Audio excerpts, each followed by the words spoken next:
How y'all doing? I can't hear you. I can't hear you. Oh, who's in the house? Queens? Queens in the house? Brooklyn?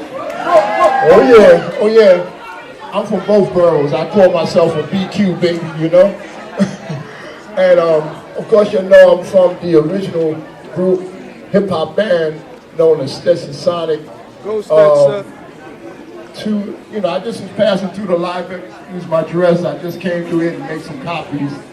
And we're leaving for Europe Tuesday. So that's where we're going to be at. We're going to be over there in the UK, and then we'll be coming back. Ralph got me up here, so I mean, hey, I enjoyed, being in front of y'all, and it's a real pleasure. What you want? You know that line that you did in Self-Destruction? Headed for self-destruction. Y'all know that line? You know it. Huh? Pop, pop, pop. When a shot, who's to blame? Headline front page, raps the name. MC Delight, here to state the bottom line that black on black crime was way before our time. You gonna get me later, bro. Thank you, brother. Give him a round of applause. Yeah. MC Delight, Stetson Sonic in the building. All right, so I'm gonna bring out some of my ladies, the ones that are here right now. People are still coming and they're walking in. How about we start like this? Let's see. And Profile Records, and that's when I put my first album out. It's Tea Time. It's my B. I got the feeling. I'm a smooth tip. Why did it have to be me, etc. And I did a lot of touring. And then in the next 10 years, I got signed to Jam Master Jay and Def Jam. I did a record on the soundtrack of the movie The Show called What's Up Star. And I toured again. And here I am now with all the beautiful ladies, and we're here to talk to you guys today and have a good time. All right? All right.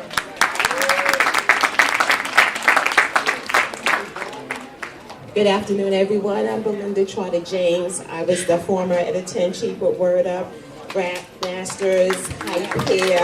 I created Hype Hair magazine, but I was the editor of Word Up, Rap Masters, 2 Hype, and the publisher wanted to make sure the popular, rappers got on the cover, but it was my job to make sure everybody else got in the magazine some kind of way, so you know who they are and what they're trying to do, and just give them that shot. So I'm here today, and I'm just so proud to be here with all these ladies. And now I'm doing Modelocity Online magazine, which also gives aspiring models and entertainers a chance to get in a magazine so that they can, have a successful career. So thank you so much. Hi everyone, I just told Sharrock I have no idea what I'm gonna say. My name is DJ Flame, also or formerly known as DJ LeSpank from the legendary Mercedes Ladies. Was resident DJ for the T Connection, only female DJ for the T Connection resident. And also I'm on 90.3 FM WHCR in Harlem. And I do a show every week called the Anointed Mic Check. And that's where we take beats back from Jesus. If you don't, it's not like Liz Black, it's kind of like Hot 97 meets BLS for Jesus. Okay? So you can catch me every Wednesday from 4 a.m. It's early, from 4 to 8. And I guess my contribution to hip hop is, I love music. I was a kid, grew up in Gun Hill, loved music. Wanted to be a part of what I saw. Before I actually got down with Mercedes Ladies, I had like a group of my own, and then I met Baby D, and the merge happened, and it took it from there. So I'm not gonna keep you because she's the mother. So But I just hope you guys have a great time, and I'm really excited to be here, you know, and God bless you. Thank you.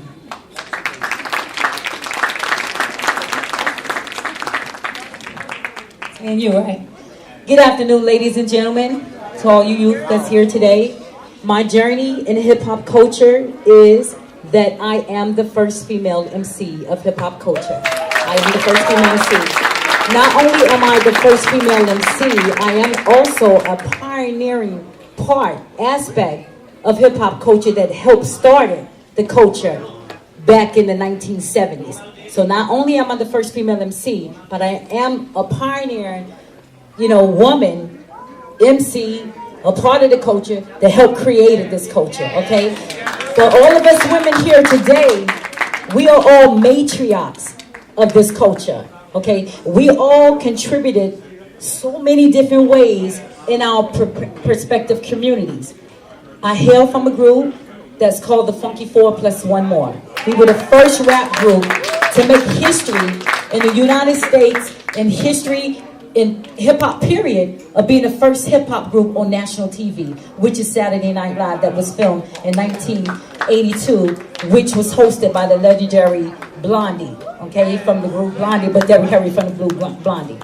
I'm so excited to be here. There's a lot of people that sit on this panel, a lot of ladies that sit on this panel, that's going to tell you their history. But one thing about us in hip-hop history, and one thing about us from the Bronx, and from Queens, and from Manhattan, and from New York City, we respect each other's history. We respect each other's history. And I don't remember any time growing up. Yeah, we had battles, Sparky, right? But the thing is that there was never really no real disrespect. Because at the end of the day, what we did was made sure that our craft as MCs spoke for us. Didn't we do that, right? And we respected each other because back then, it wasn't about the way that you dress as a woman. It wasn't about the way I look, even though we all fine up here, right? But it wasn't the case, though, because we had to deal with men back then.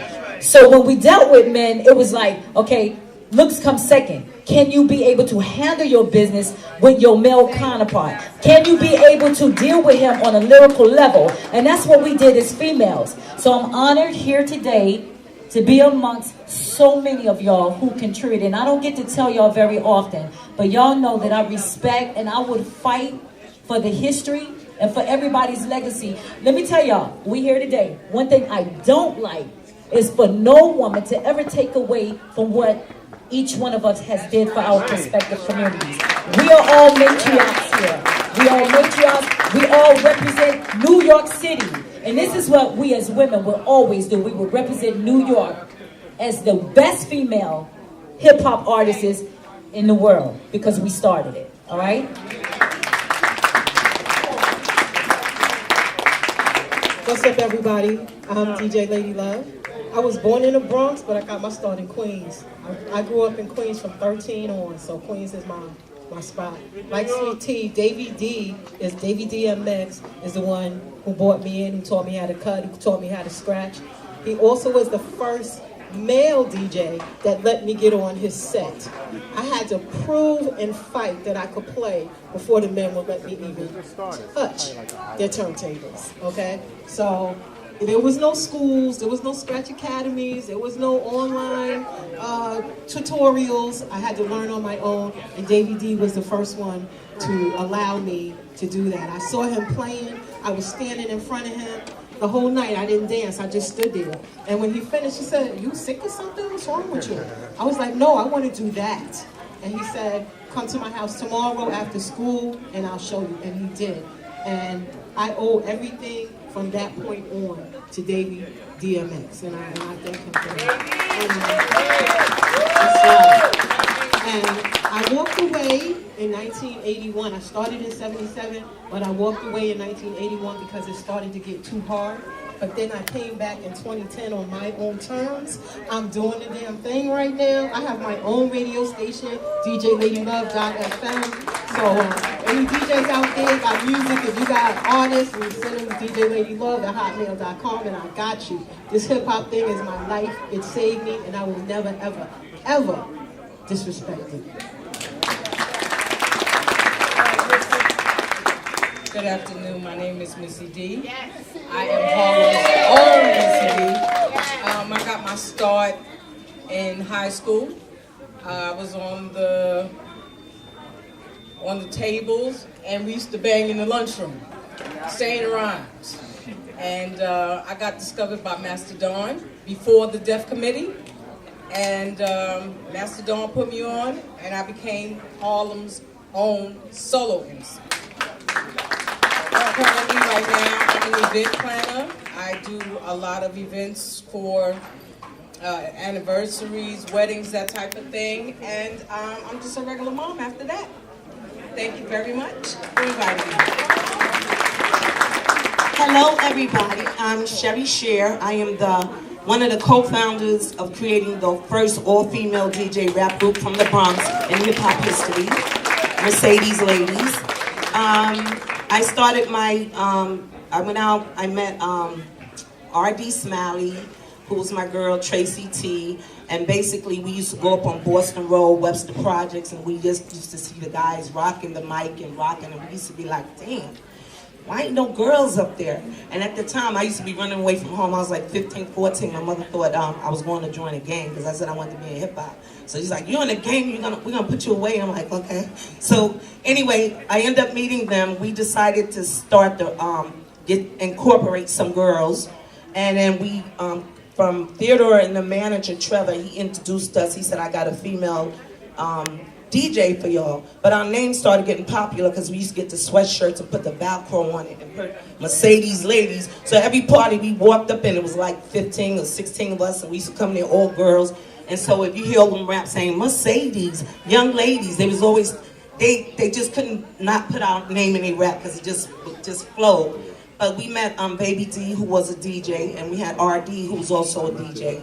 So it started out with me, Everdef, Zena Z, Tracy T. We were the 4 female MCs, and then we had the 2 DJs, Baby D and RD Smalley, and then Baby D brought LaSpank into the game after we was there. And what we used to do was battle all the dudes in the Bronx. We went to Queens. We used to fight now because all the dudes would get paid. But when it was time for Mercedes Ladies to get their money, we wouldn't get it. So we used to be fighting our manager and jumping them in the back. So from there, our story was so amazing. Our first deal was with Russell Simmons. We did a song with Donald D from Harlem, which was Don Groove. From there, we had such an amazing journey. We had Guy Fisher, who helped come and raise us because he knew my mom. My mom had 11 kids from the Bronx with no dad, so he came in and he was like, what do Mercedes Ladies need? You don't need dresses, what you want. So we had people like that was backing us. So through the whole journey, I always kept a diary. And from that diary, I ended up writing the first female hip-hop novel ever published in hip-hop history, based on the journey of Mercedes Ladies. And from that, I did college tours. They put my book in the archives, a rare book of manuscripts. And for me going to the tours, and I was just a Bronx girl from the hood, and to see this type of thing in this generation that they honoring, it just brought tears to my eyes, and I'm like, wow. So from there, I've been doing my book. I'm on my 2nd book. Somebody's doing a script from the first book, and so they trying to, well, I'm not gonna say try is a negative. The goal is to have the first female hip-hop movie, since there's never been one done on the first females in hip-hop. And I'm so honored to be here with my sisters.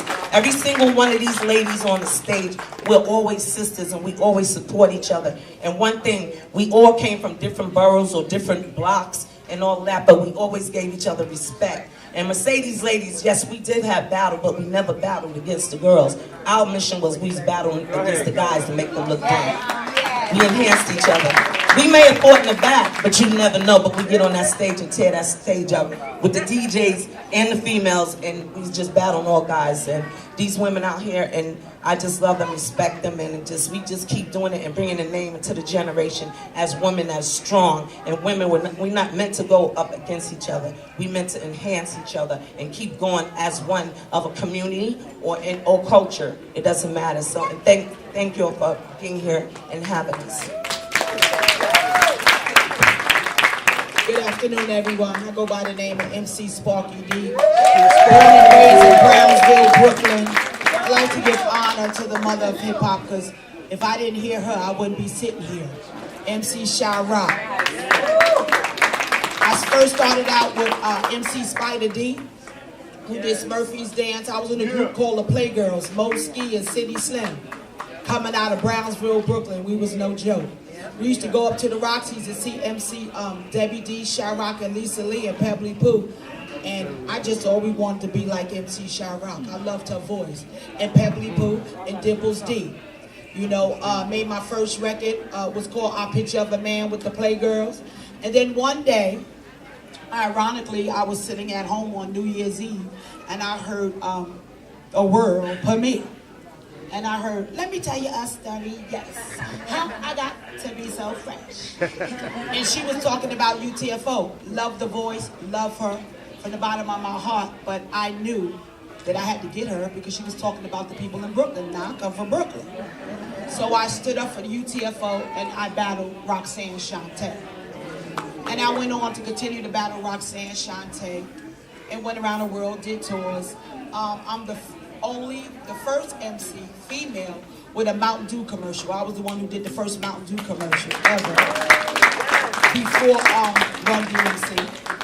And I got my honorary doctorate. But going through hip hop and going through the trials and tribulations, I got on crack cocaine, 17 years of crack cocaine, prostitution, domestic violence, and homelessness, but God. So God raised me back up, and I have my honorary doctorate. Also in schools on a daily basis with the youth, Treasure Ministries. It's my pleasure to find your treasure within inside yourself. So I push you to your destiny and push you where you need to be. As well as having a ministry, I'm an ordained apostle as well. But sometimes we all fall short to the glory of God. If you was in that party on yesterday, I fell short. But guess what? 28 years I was very, very quiet. But I'm always bringing people together to love on them. But now I'm tired because I'm going to tell the truth. I'm 53. So if you was 14 when you did your thing, 5 years before that was the T Connection, Eddie Cheater, the Fever, you was only 9. Come on now. And you're Harlem World too. You know, so when we go around and say we're the first, we're this, we're that, all of us, each and every last one of us, had a contribution to hip hop. We were young growing up. We never argued, we never fight. I wanted to go to Disco Fever. The first person who ever took me to the Disco Fever was MC Sha-Rock. And I love her. You know, but today, as females, in the hip hop culture, we must stick together and let everyone know the truth. Because we all played a part. Thank you.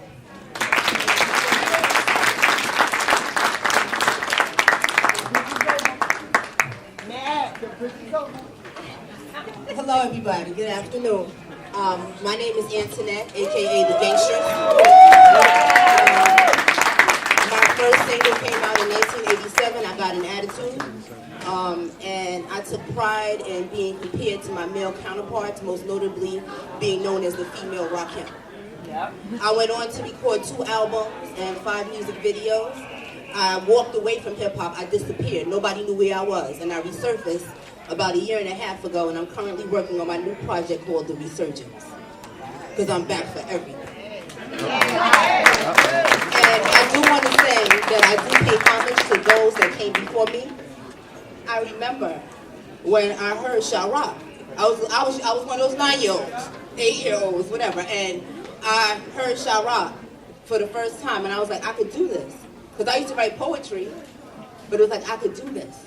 And so I thank you for that inspiration as a female in this game. Also, when I first came out with I Got an Attitude, about a couple of weeks, a month later or so, I heard somebody made a record about me. So I also am known for the battle between me and MC Lyte. So we went back and forth for a while. But either which way, we're cool today because it is about us sticking together and joining forces. We are women in hip hop. We have made history. And we have to continue to pave the way for those that's coming behind us and to be examples to them. So I'm grateful for being here today, and I just look forward to whatever's going on. Give me a cipher. Give me a cipher. That's what I'm waiting for. Peace and blessings, everyone. Sorry I'm a little late. I'm MC Glamorous of the Juice Crew All Stars. I'm the first from Long Island. That's right. Yes. That's my contribution. And it was the Sugar Hill gang that inspired me. I met Curtis Blow. He came out to Roosevelt High School in Long Island when Dr. Bob Lee was doing that morning thing. And I was already doing my thing underground because I was with following up Spectrum, who is now Public Enemy. Those who know the history. I was that little girl running behind them. They did my 8th grade prom. Now I'm really telling my age. But yeah, I'll be 52 this year. And I too, like Sparky, I've been called to the path of righteousness.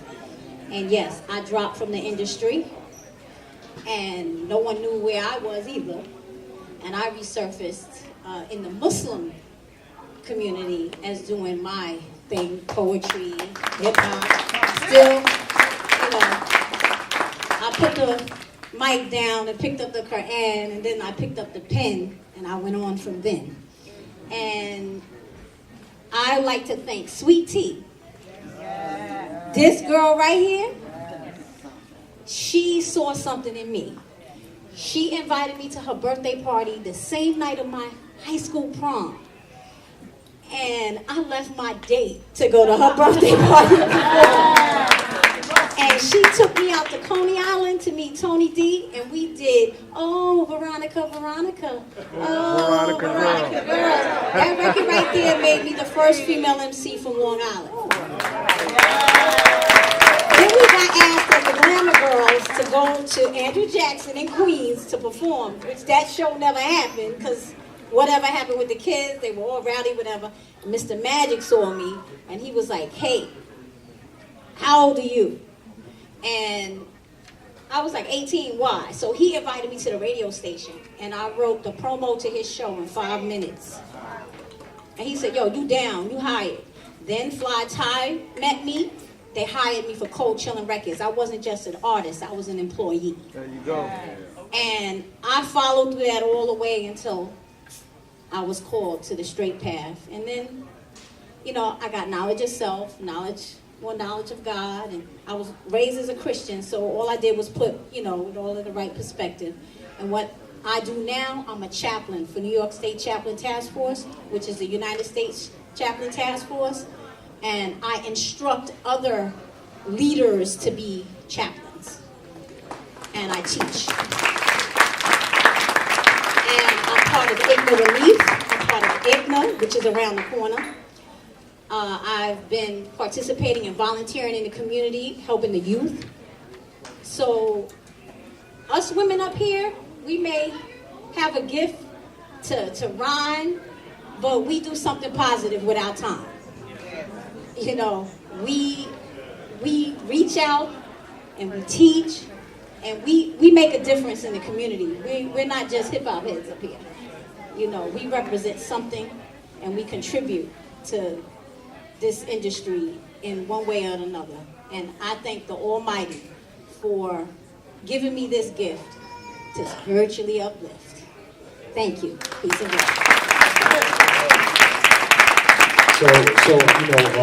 Glamorous this morning sent me a text, and she wanted to acknowledge what was happening in New Zealand and with the Muslim community and the 49 people whose lives were lost. So I just want to remind you of that. If you want to do it now, or you can do it later, it's up to you. Oh, I can share that. I think I put my phone in there. I've been writing. I wrote 3 poems within yesterday since this happened. Islamophobia is out of control. Hatred is embedded in the unbeliever's soul. Ya Allah, have mercy on our race. I can't seem to dry the tears from my face.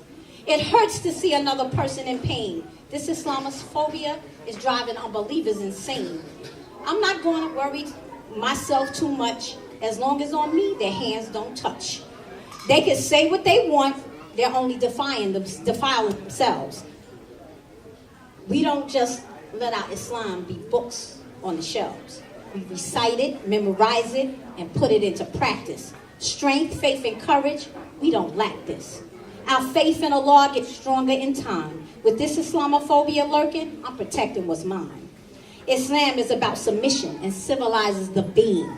Nothing savage about a Muslim. It should be a good character you're seeing. I can't excuse radical-minded people for their radical behavior. I can only keep trying to spread the truth about Islam and how it can save you. False ideas and information gets displayed. That's how most ignorant individuals are strayed. The media plays a part on distributing that information. So we have to pray to Allah to protect our nation. Minds get corrupted and hearts are filled with hate. Black lives matter. That's just fate. I'm hoping and praying we rise up and unite. This Islamophobia is one huge fight. No matter what happens, we know Allah is in control. So Islamophobia, you will become something of the old. Peace. Thank you so much.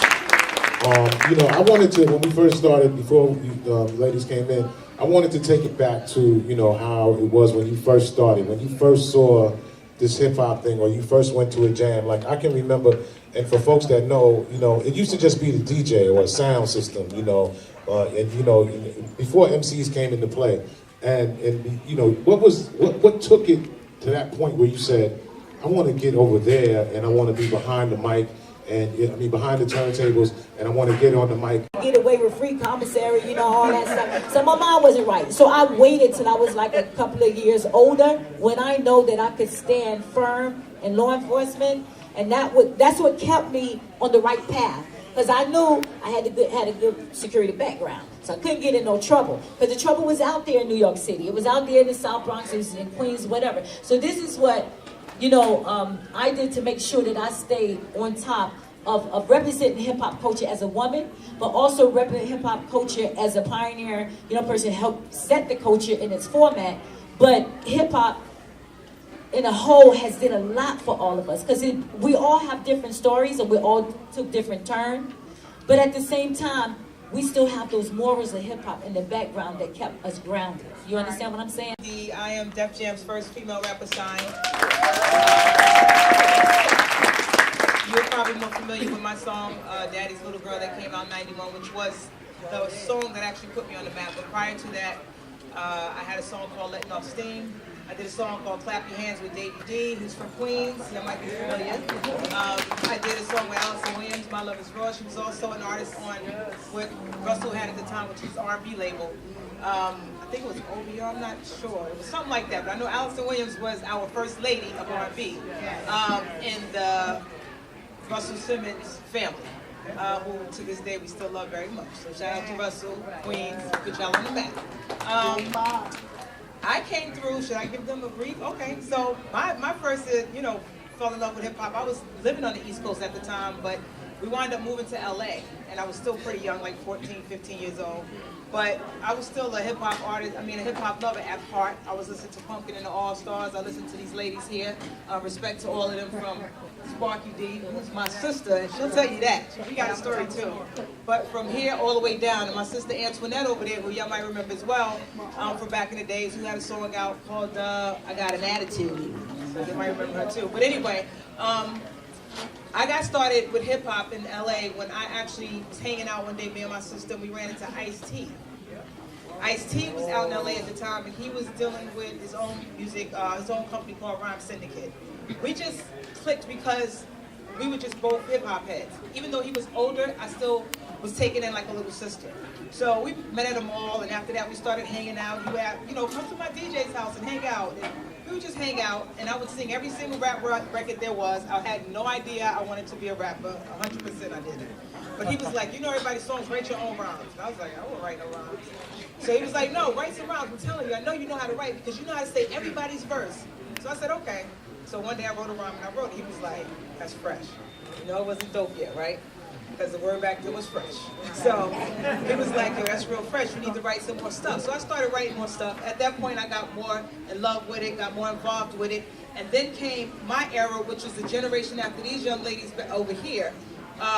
The LL Cool J's, the Beastie Boys, the Run DMCs, the Tila Rock, who was the first artist on Def Jam, I believe, DJ Jazzy Jeff, like all of these people who were around, but then it became so commercial, I started to get more in tune with it when I was in LA, and I said, you know what?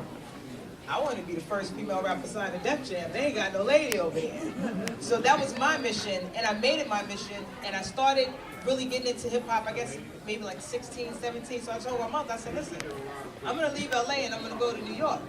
I told her this big old story. I said, Russell Simmons is waiting for me. He got a deal for me. I swear, never met the man a day in my life. I said, you got a deal for me. My mother being a free spirit and being a woman who trusts me and knew that she had raised a mature young lady, she said, you know what, baby? Go, chase your dream. I said, okay. It's a whole bunch of stuff in between that before I got to New York, because I started working with K-Day. It was an AM station in LA. I was big, doing a lot of promo stuff for them. So I was definitely into it. I did shows with Ice Cube. I did shows with Dr. Dre when they were the Wrecking Crew, wearing all those tight clothes, shiny stuff. I did a lot of stuff. Like, I go way, way back in the game. I started real deep, just like these ladies here, from my era, my generation. Then finally I got to New York, and just like Shyrock said, if you knew where it was, you was there. So everywhere I saw Russell Simmons, Run DMC name, I was there. I was like, I'm going to find this man, I'm going to get a deal. Kept going everywhere, to every club, showing up everywhere, wound up hanging out with MC Cher one night, came home, listened to the whole nine. Like, I really went on a mission. Never told my mother any of this stuff. Just left and came out with a suitcase, me and my homegirl, and we rocked out. We lived where we could. We had some friends who was actually producing LL Cool J's Bigger and Deffer album at the time from LA. We actually connected with them. We thought we had a place to stay. Up 5 flights to a brownstone, back down 5 flights with all our suitcases. Their roommate was like, nah, it's not working. So we had to leave, go back to Jersey, New York, to my aunt's house, my aunt. Oh, I don't know, I don't want no young women around my husband. It's me, auntie.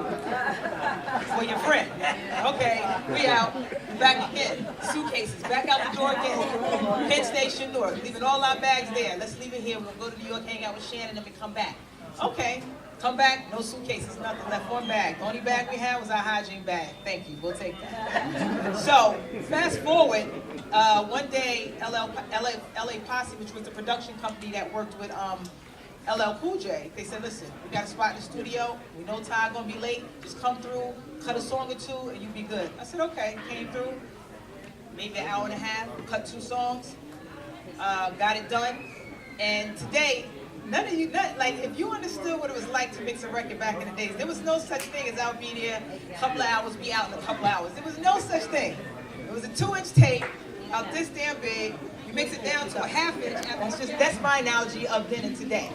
So they got the demo to Russell, and maybe like, I got out here like, say October or something like that, because it was right after high school. Maybe October I got out here, by May I had my deal because he had heard the demo. It took him a while to listen to it. Finally listened to it, and we got home one day, not home, but we got to their house one day, and we was hanging out, and we was listening to the answer machine. He was like, yo, that girl, yeah, she's dope, I want to sign her. What's her name? I don't even know her name, I just want to sign her. I just bring her back to the studio. So that was the whole science right there. We were all jumping around like crazy. 25 sit in our pocket. We put it together by the 40 ounce. We celebrated, and here I am.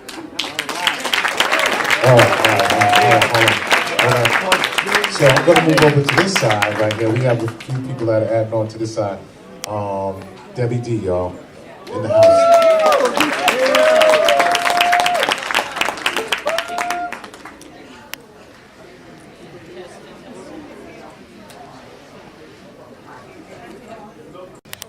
My name is MC Debbie D. I'm one of the matriarchs in the culture. I started in 1977 in the Bronx, New York, in Webster houses. I'm also a church girl. I am one of those persons, like a lot of R&B entertainers, who basically started in the church and then came over to R&B and came over to soul. I came out of the church, and basically when I saw the music that was being played in the projects that I was in, basically decided, you know what, I do this in church, I'm a lead singer, I do it all the time. I also write poetry, which was something that I did before I moved to the Bronx, because I'm Harlem born and Bronx raised. So, and when I was living in Harlem, I met Spoonie G, who I didn't know. Neither one of us were MCs at the time. We were only 9 years old. So that's when I met him as Gabriel Jackson. But Nevertheless, when we moved up to the Bronx, I heard the music in the projects, decided to come down. A few weeks later, I said to myself, I'm just going to try it out. And from there, maybe about 2 years later, I emerged as the first female soloist on stages. So many people that are familiar with me basically know me from being with Wanda D. She was also a female DJ. She was not the first female DJ, but she is one of the early girls who was on the turntable. But I believe she is the first to also be on the beatbox. We were a force to be reckoned with. We were on the stage doing our thing at Harlem World. We traveled all over the tri-state area every weekend. And from there we did our thing. And then about two and a half years into that, I was asked by my other sisters that are also matriarchs in the culture, Sharak and Lisa Lee. They decided they wanted to join up with a girl group. And so that particular girl group started as Empress. Many people know us as Us Girls, but the group originally started as Empress. The name Us Girls basically came out of us being in the movie Beach Street and us singing a song, Us Girls Can Boogie Too. Y'all remember that? Okay, got the Beach Street jacket on. Shout out to Harry Belafonte. And so from there, we did that song. We are the first girls to be featured in a hip-hop film internationally. It's shown all around the world. We are also the first girls to be on a movie soundtrack album. So that was an accomplishment as well. From there, went back to being a soloist and then connected with the Juice Crew. So most people know about Shantae. They don't necessarily know that myself and Glamorous are also sisters in the Juice Crew as well. As a matter of fact, I'm one of the first of the girls that was a part of that because Tyrone Williams, Fly Ty, who just came in the building, he managed the Us Girls first. And so when the group decided to go ahead and do separate things, I just stayed with the Juice Crew, got an opportunity to record a record called Evolution. That record features, actually it's the first rap record that features the works of civil rights leaders. It's not a record that is often played, but during Black History Month, it's the first record that basically talks about rap music in regard to an educational form. We talk about Malcolm X, Martin Luther King. I portrayed Harriet Tubman, and she did Maya Angelou. That's one of my proudest moments because you have education in rap form, and I believe this was 1987. And from that, I went on and did 2 other records with Marley Marr in the midst of the battle wars that were going on with the young ladies. I'm sure they talked about that. I decided to be a woman of empowerment, which is something I've always been. So I did two singles. One is called The Other Woman, and then the other is called Tom, Dick, and Harry. So you could imagine what those records were about. From there, I kind of dropped out of the scene and decided to go back and focus on my education. I'm proud to say today I have 6 earned degrees. My highest is a doctorate in ministry. Thank you. I am a proponent of education, and I am also the first rapper turned preacher. So I'm proud of that as well. And lastly, just of late, I've been always a lover of flyers. Flyers is basically the first written document that is authentically, that gives you the history of hip-hop. If none of us were sitting at this table, one of the things you would be able to do is look at flyers and begin to gauge the transition of crews and who came and what and who did what. And so, because I love flyers, I have a critical eye, I have studied linguistics, I've decided to take on the role as a flyerologist. It is a new name that I kind of came up with. I Googled it, it's not really out there. But because I love flyers, what I do is I study them, I break them down, and I share the history in my panel discussions on interpreting flyers. Thank you.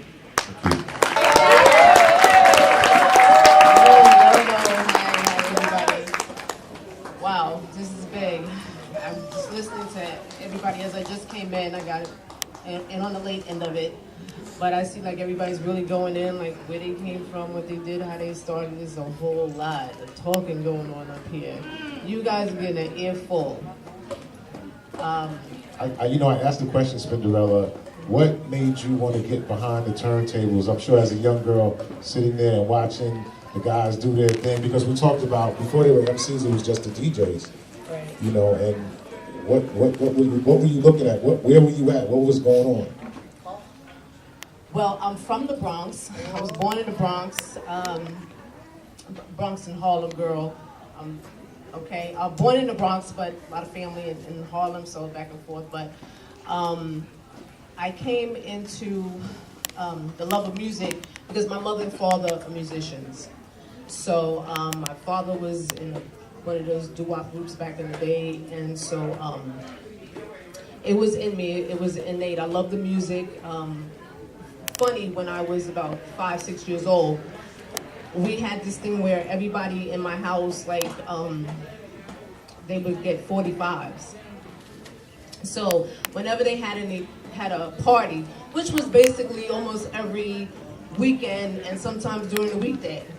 So these parties, like, and my family, we lived in a building where different people lived on different parts of my family. We lived on different floors. So I would go to their house, get their 45s, and whatever party was going down, basement party, whatever, I would just get the 45s and start playing them. I loved formatting the songs. And I didn't even realize what I was doing. Like, if you played Soma Cosa, after Soma Cosa, you played James Brown, you know, Say It Loud, I'm Black and I'm Proud. And I knew how to keep the pace, keep the momentum. You know, you don't play like a fast dancing song and then you come on with something slow, because then you just, shift the vibe. Am I right or wrong? So at that younger age, I didn't realize I was formatting and I didn't even know what I was doing. So I had the love of music anyway. It was, it was just in me, like playing the console turntable where you have 10 records on and one drops, and I had to keep one from the other 9 from falling on we started like it was a 5, right? And then you had to keep the other 4 from falling on the rest of them and messing up the whole vibe. So I was in charge of the music. And I'm not kidding you, and I'm like 5 years old. So this was something that I was gonna do anyway. It was just innate, it was in me.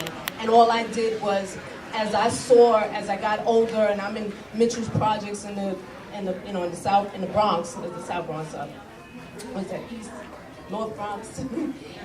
Anyway, I'm in Mitchell's project, Patterson, Boogie Down, home of hip hop, and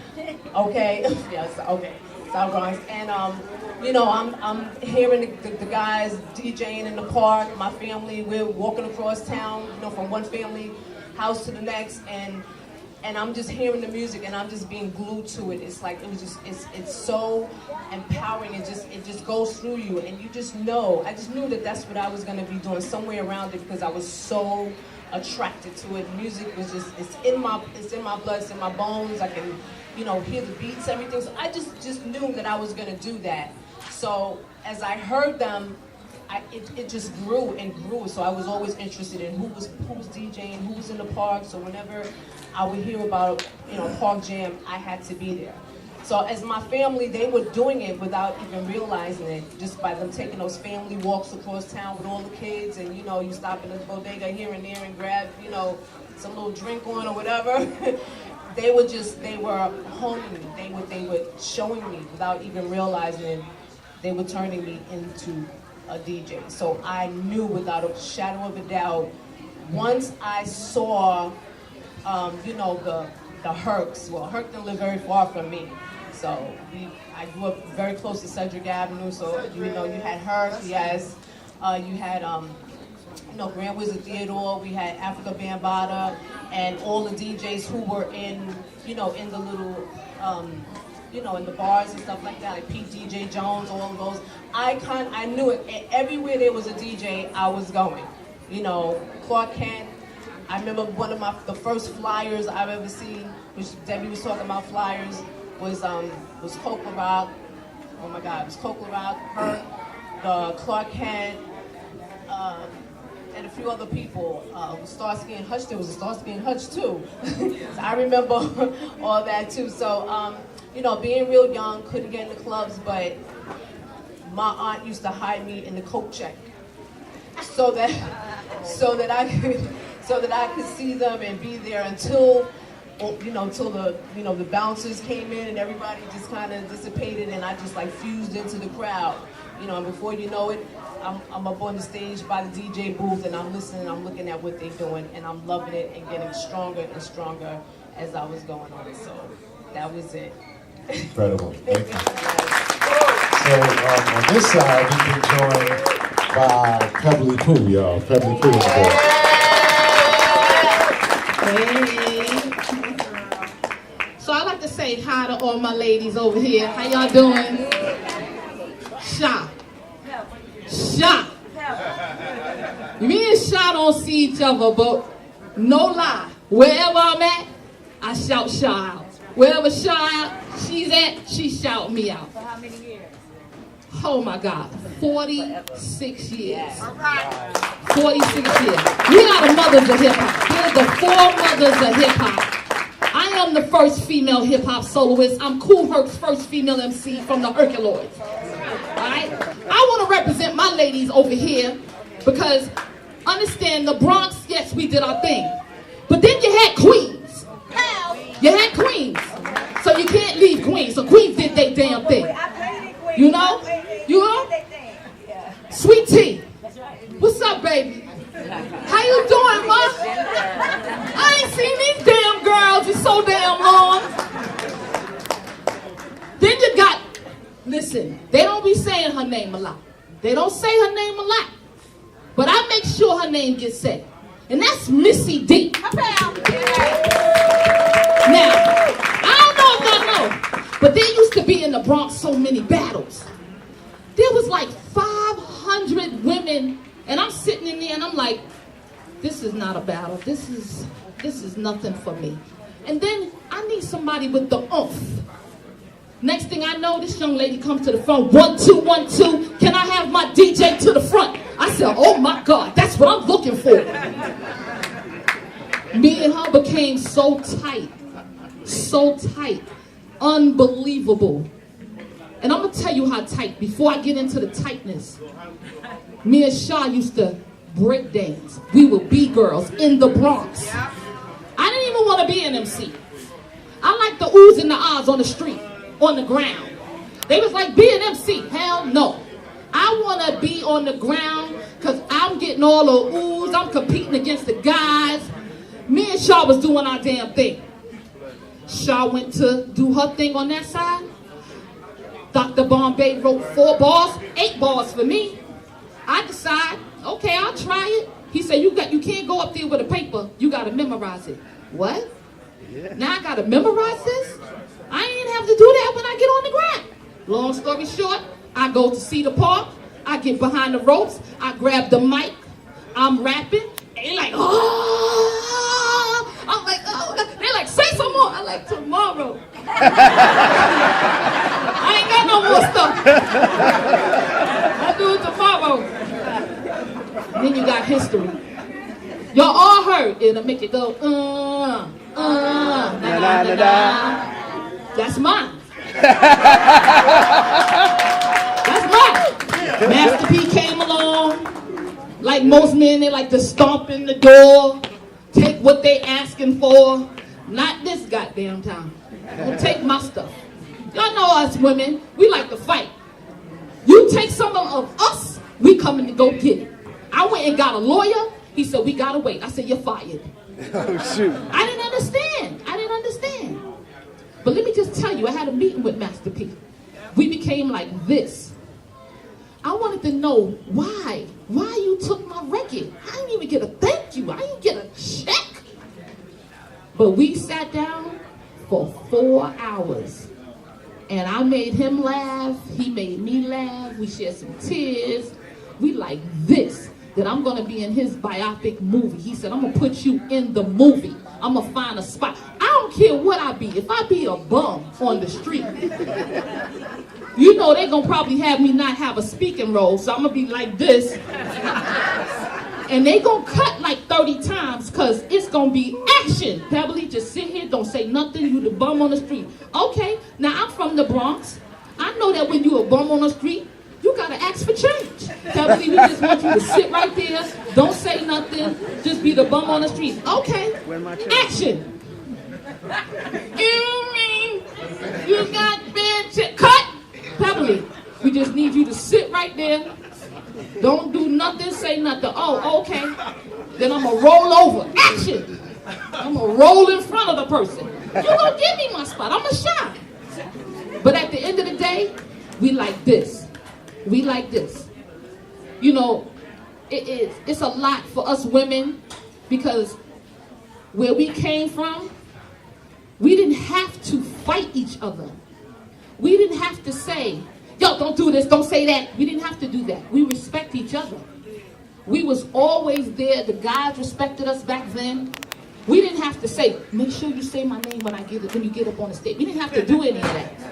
You know? It was just automatically. They knew who you were. Anytime that you gotta come out and you gotta put on your shirt who you are, this is who I am, that means you ain't make a stink. Hold on, I had an Shara, I can't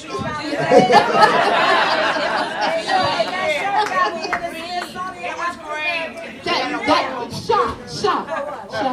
They already knew who you was, Shop. They already knew who you was, Shop. Shop be trying to come incognito. She be having the hat down. I be having mine tilted to the side. Yo, listen, the wigs. We keep it real, you know.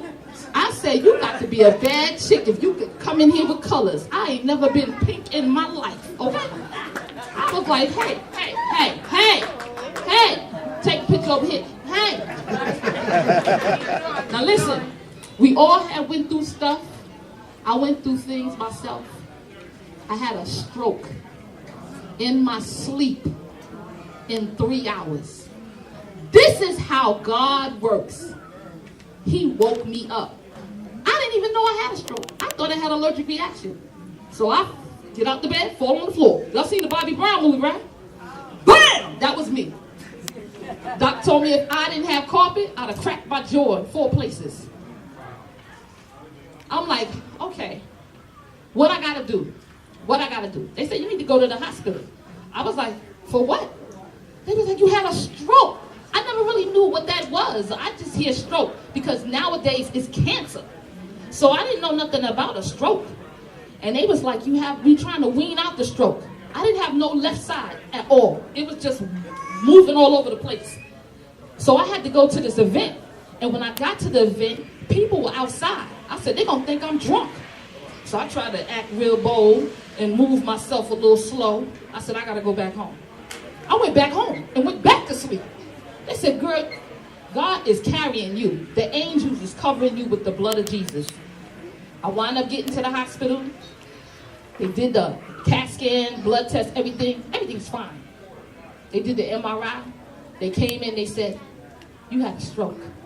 You got a blood clot on the right side of your brain. Small. It's called TIA. It's a small stroke. I said, no, a stroke is a stroke. What I gotta do? So they said, you know, in my brain, I'm like, I ain't sick, not me. But you can't microwave anything. You have to take your time. So by the grace of God, I could not walk. I had to pull my right leg with my hand. Today I'm walking. I'm walking. But it's a little heavy. So I walk in my cane. And I couldn't have, I couldn't have just a regular cane. I had to bring it out. You know what I'm saying? You know? And then they said, you may not be able to dance. I said, who? I was like, I could bring it. But I just want y'all to know, I'm still doing my damn thing. I'm on the morning show with the Force MDs every morning, cutting up a storm. I speak to these ladies once in a blue moon. You got DJ Lady Love. She's like on the radio. DJ Flame, she's on the radio. We on the radios. Whatever y'all need, we can provide for y'all. We here. You understand? Spinderella, I love you, boo. I ain't seen you in so long. But I love all you. Y'all look good. Y'all look good. Antoinette! What the hell? I passed over you. I didn't even see you, boo. Me and her mama was on the bus. Going to work in the mornings. I didn't even know that was her mama. She said her mama said, you know who my daughter is? I said, no. She said, Antoinette. I said, there's like 1,000 of them. Who's that? She said, you know my damn daughter. You know her daughter praise Jesus. And I said, all right, well, who your daughter? She said, Antoinette. I said, Antoinette? MC Antoinette? I called her right up. I said, Antoinette, you is not going to believe that I know your mama. And going back as far as the stroke is concerned, Missy D was at my house. That her and this one here, Sparky D, they at my house. I gave them their own bedroom. I'm on 4.5 acres. I was like, somebody gonna help me clean snow. Right? This lady right here, she ain't no joke when it come to exercising. She the baddest chick alive right here. Nikki D, Daddy's little girl. She ain't no joke. Pebbly, call me. We got to do this, Pebbly. We got to do this, Pooh. Sherry from Mercedes Ladies. We hung thick and thin. So trust me. Me and Debbie D, we don't speak, but she's still part of us. You understand? I keep it real. I don't bite my tongue for nothing. There's no doubt about it. I've had an opportunity to work in management, artist development. That's why I met Sweet Tea doing her thing. She was so young. I had an opportunity to produce films. I met Shaw Rock. I was the producer on the film with Curtis Blow that we were working on. I had an opportunity to meet Antoinette. You may not remember me, but her management was Lamont Flanagan. He gave me a job.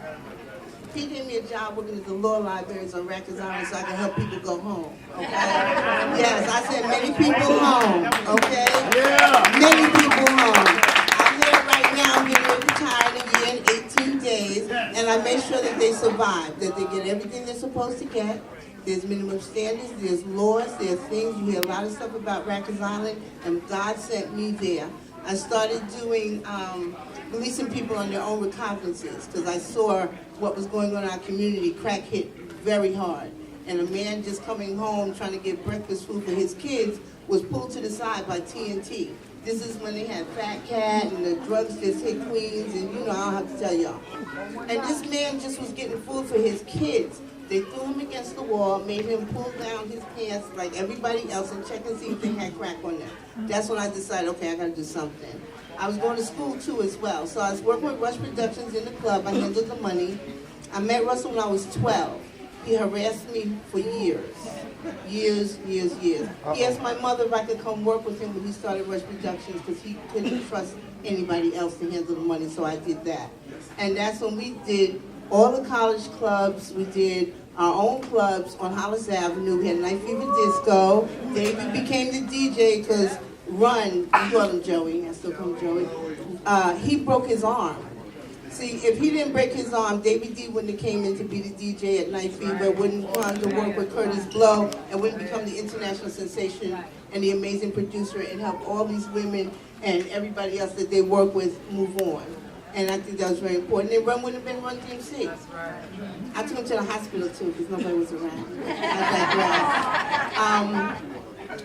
And working with Rush, and they went into management, and they were more concerned about the Beastie Boys when they started getting more. It was Run, of course, they're large. LL Cool J, everybody else, Hip Public Enemy, and then they capped the Beastie Boys and became obsessed with the Beastie Boys and rock music, and hip hop was getting a little bit behind. Me, I have a background in theater as well, and I write. I'm a playwright. I win awards and stuff, but I digress. So I decided there's a lot of artists coming up, and there was nobody there for them. They wanted the big artists. That was it. That was Run DMC, Public Enemy, you know, Fly Tie. He had his people coming out doing their things. But the up-and-coming artists, like I managed Stetsasonic MCs. I helped them get their first contract. I managed Black Rock and Ron. I got them their first recording contract. I worked with Teddy Riley when he was 12 doing Kids at Work. And he would produce demos for these young kids that I started a program at the Martin Luther King Towers with Ronnie Green. He gave me this rec room. And I would work with all these artists, Greg Nice from Nice and Smooth, Vinny from Naughty by Nature. I mean, just a whole bunch of artists. Not that many women. That's why I remember Sweet Tea, and she had a group, and they did a show at Latin Quarter. Remember what happened? One of her members of the group, it was terrible. Red Alert said, y'all better watch her, she will diss you. She walked out there, T looked amazing, everybody's ready to go, and the other, I think her name was Tisha or Tasha, she fainted, like laid out at the Latin Quarter in front of everybody. So I knew Toy was going to be a star, the other two just couldn't make the group, but that's just some of the experiences in working with artists.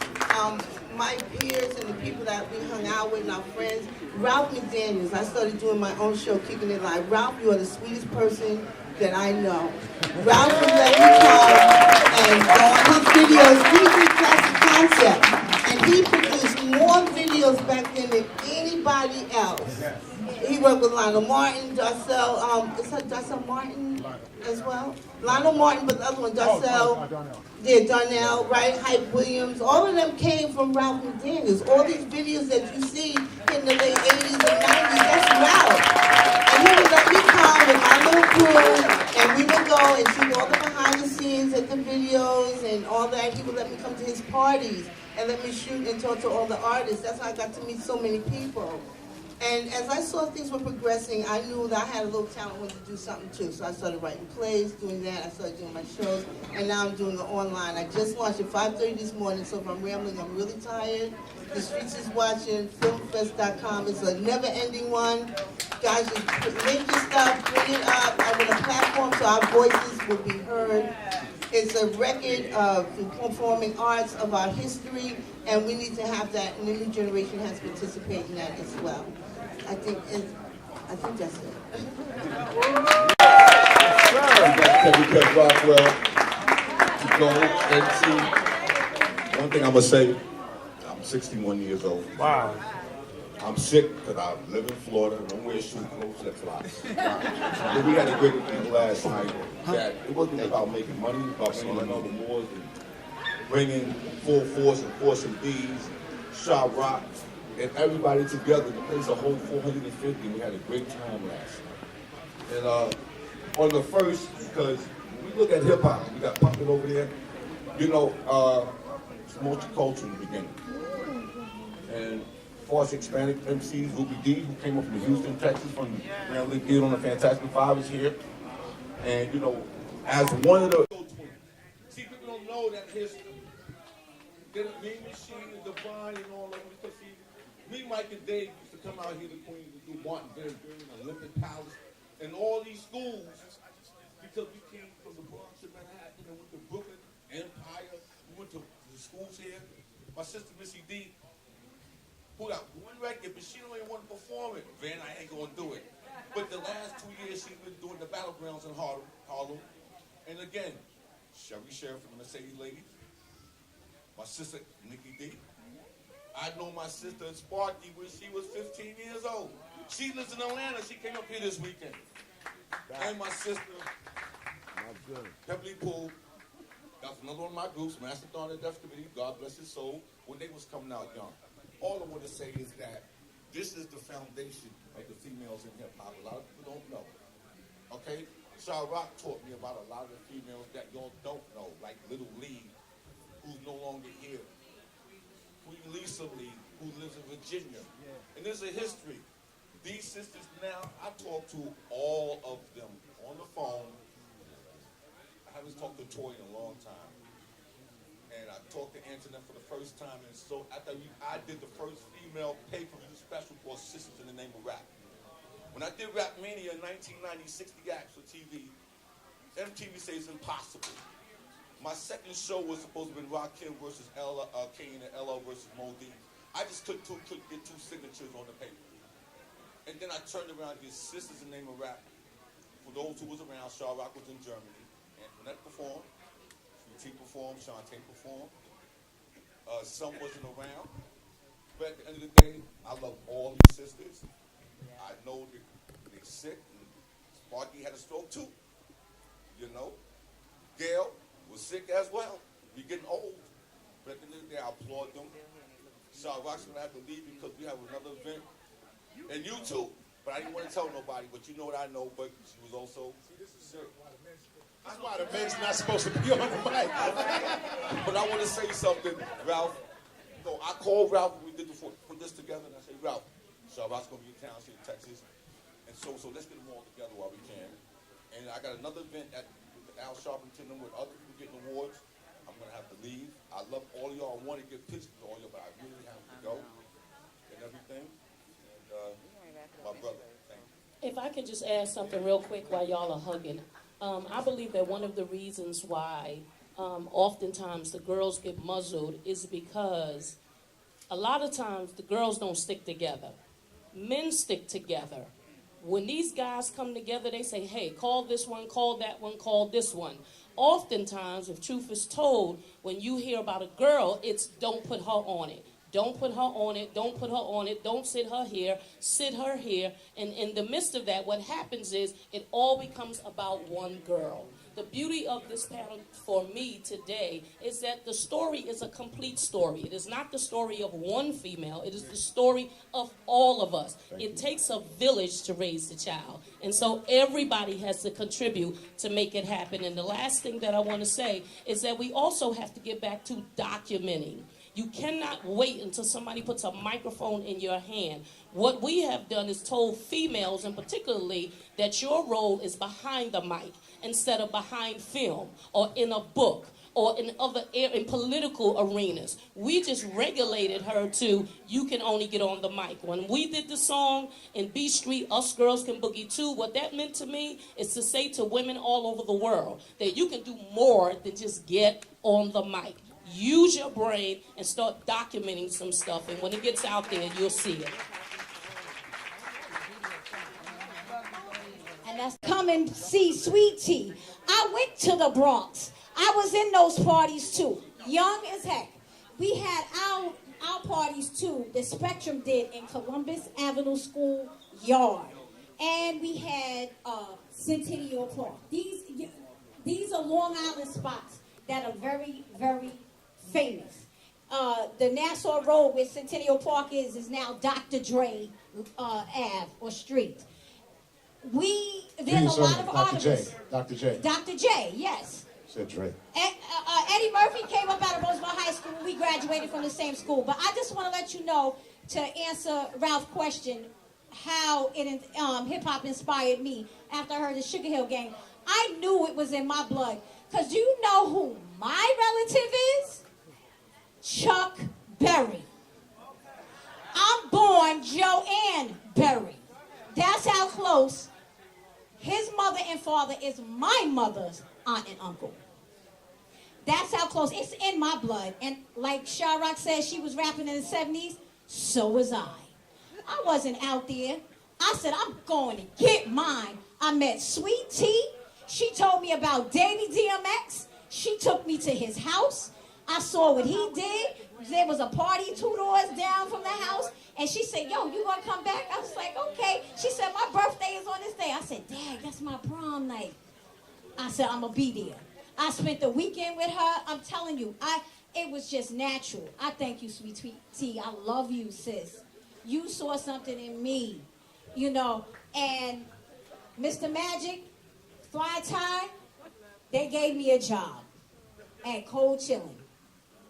I did sales. I did everything that I could think of up in there, trying to help Lenny and Josephine, who handle Prism and Cold Chillin' Records. Contributions are greatly appreciated throughout the world. We value what you have done and what you will continue to do in the years to come. Thank you so much.